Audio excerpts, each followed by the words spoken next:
State House. And while we're talking about money, let's talk about a story we've been following for almost 2 years. It involves 3 tornado victims from Woodward who sued Farmers Insurance for breach of contract and bad faith. Recently, a stunning verdict in their case. A judge announced a multi-million-dollar verdict against the insurance company. News Channel 4's Sarah Stewart has been following the story from the very beginning. She's joining us live. And Sarah, we're talking about a large award in this case. Yeah, guys, $15 million in damages against the insurance company, $5 million for each victim.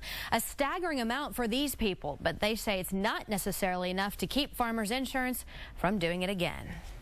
We were stunned, but we were excited. We were just like, what does that mean? Is he joking? I didn't know what to think. These tornado victims just found out last week they're multimillionaires. These people are going to have brand new homes, and they're multimillionaires now, or will be, because of the way they were treated. They won their lawsuit against Farmers Insurance after a judge in Woodward County decided the company was fraudulent and deceitful in its dealings with these policyholders. All of their homes were destroyed in the Woodward tornado almost 2 years ago. Blatant disregard for their policyholders. They're not there to carry you through.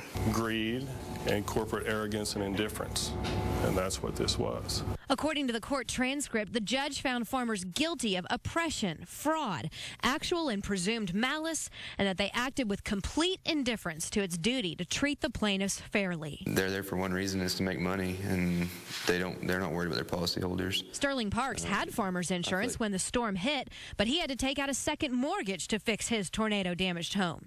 Linda Louthan had to move into a rent house and has been paying both rent and mortgage. And the Sharps couldn't afford to move. They've stayed in their damaged home and patched it as they could. Our home was cracking. It still is cracking. Our electricity is going out. I smell burning wires at times. We're satisfied with the verdict, but is it good enough punishment for them? No. And all of these tornado victims say if and when they get their millions, it won't change who they are. I don't see our lives changing other than the fact that we're going to have our home built.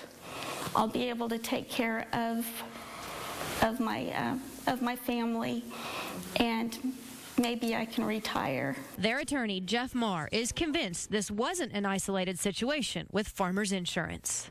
No change, no accountability, no apology, no nothing. So we'll take the verdict as our apology. In fact, he's convinced Farmers Insurance acted the same way after the tornado in Moore last year. He's already representing some of the victims from that storm. 2 days ago, I reached out to Farmers for a comment. They sent me this brief statement. We are reviewing the court's decision and evaluating our options. We'll continue to follow it to see if Farmers decides to appeal that verdict. Linda. Sarah, thank you.